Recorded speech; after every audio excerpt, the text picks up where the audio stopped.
They Betrayed Us is a title chosen by the women themselves and rightly describes how they feel.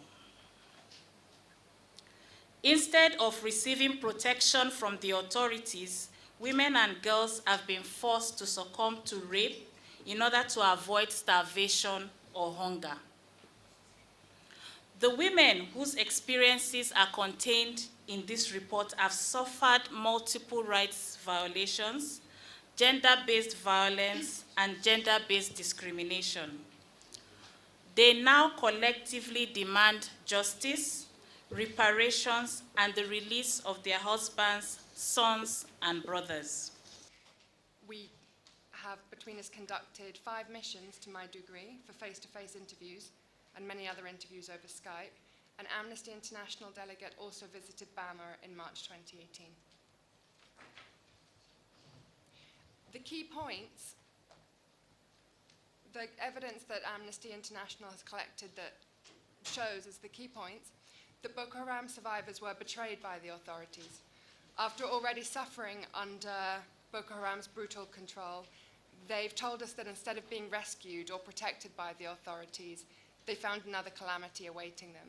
And that was really the language that we heard again and again from the women that we interviewed. They talked about going from one nightmare to the next nightmare.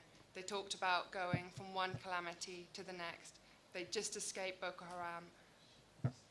I want to call on the Nigerian official that whenever issues that has to do with human dignity, with human protection, with human right, they should see it as their own right too.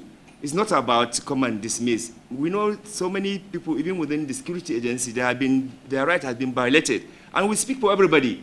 When the police or the army or any security agent, his right is violated, we speak for that person. So we are for everybody. What we want a system that will guarantee and protect the right of every Nigerian, irrespective of whatever status in the society. So it is not about fighting. We are not opposition. Let me make it that clear. We are not politicians. We are not in any opposition. We are just purely a human rights organization that is interested in protecting everybody's right, including the army, including the police, including the civilian, everybody. So let that be clear. It is not only the history of the violators, but it goes to the legacy of the government in power, and also the legacy of the party in power. We have become truthophobic.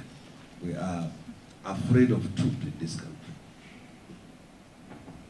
And that led to a situation whereby sponsored elements are funded time and again to go to the premises of human rights groups to protest. I think that should stop.